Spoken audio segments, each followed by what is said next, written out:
भगवान श्री गणेश का सभी देवी देवताओं में प्रमुख स्थान है। श्री गणेश को प्रथम पूजनीय देवता के रूप में पूजा जाता है, इसलिए उनके सामने किसी का भी वर्चस्व नहीं ठहर पाता। इसके पीछे एक पौराणिक कथा भी प्रचलित है। आइए जानते हैं ये रोचक कथा। पौराणिक कथा के अनुसार एक बार कुबेर को इस बात पर अहंकार आ गया कि उसके पास तीनों लोकों में सबसे ज़्यादा धन संपत्ति है। माना जाता है कुबेर के पास संसार का समस्त स्वर्ण भंडार है। लोक मान्यता है कि रामायण में वर्णित सोने की लंका रावण की थी, लेकिन सच्चाई यह है कि इस सोने की लंका का निर्माण कुबेर ने करवाया था। रावण कुबेर का सौतेला भाई था और शक्ति संपन्न होने के बाद उसने सोने की लंका कुबेर से छीन ली थी। कुबेर जी अपना वैभव दिखाना चाहते थे। उन्होंने सभी देवी देवताओं को महाभोज पर आमंत्रित किया। सबसे पहले कुबेर आमंत्रण लेके कैलाश पहुँचे, जहाँ उन्होंने भगवान शिव को सब परिवार भोज पे आने का निमंत्रण दिया। भगवान शिव जी कुबेर की मंशा भांप गए थे। इस पर शिव जी ने कहा कि उनके स्थान पर उनके पुत्र भोज पर आएंगे। गणेश जी को पहले ही कुबेर की मंशा का अनुमान हो गया था, इसलिए उन्होंने कुबेर जी को अच्छा सबक देने की रणनीति बनाई। दूसरे दिन गणेश जी अपने वाहन मूषक पर विराजमान होकर कुबेर के यहाँ उपस्थित हो गए। कुबेर ने उनका स्वागत कर लंका दर्शन का प्रस्ताव रखा।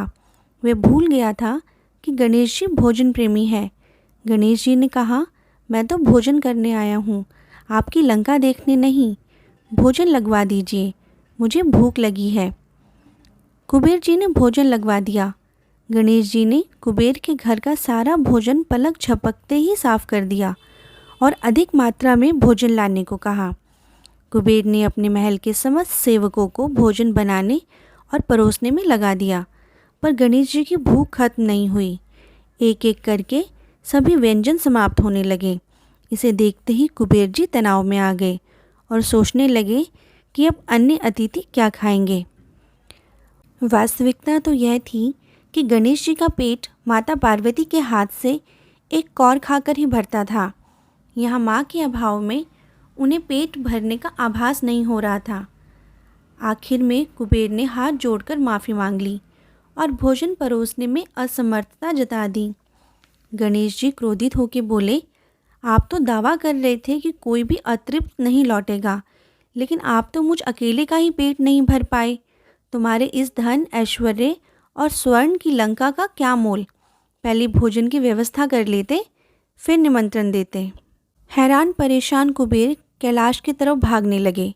शिवजी के समक्ष हाथ जोड़कर बैठ गए और भोज यज्ञ की रक्षा करने की प्रार्थना करने लगे। तभी गणेश जी वहाँ पहुँचे और अपने पिता से कहने लगे, मुझे किस दरिद्र के भोज में भेज दिया। अपने लिए दरिद्र शब्द सुनकर कुबेर का सारा अहंकार जाता रहा। उन्हें समझते देर न लगी कि यह सब शंकर जी ने उनके अहंकार को तोड़ने के लिए किया है। शंकर जी ने कहा, कुबेर, अहंकार के कारण तुम्हें लज्जित होना पड़ा है। अहंकार की राह सदैव पतन की ओर ले जाती है। कुबेर देवता शर्म से पानी पानी हो गए। वह गणेश जी के चरणों में पड़ गए और अपने व्यवहार के लिए माफ़ी मांगी। गणेश जी ने अपनी लीला समाप्त की और कुबेर जी को सद्बुद्धि प्रदान की।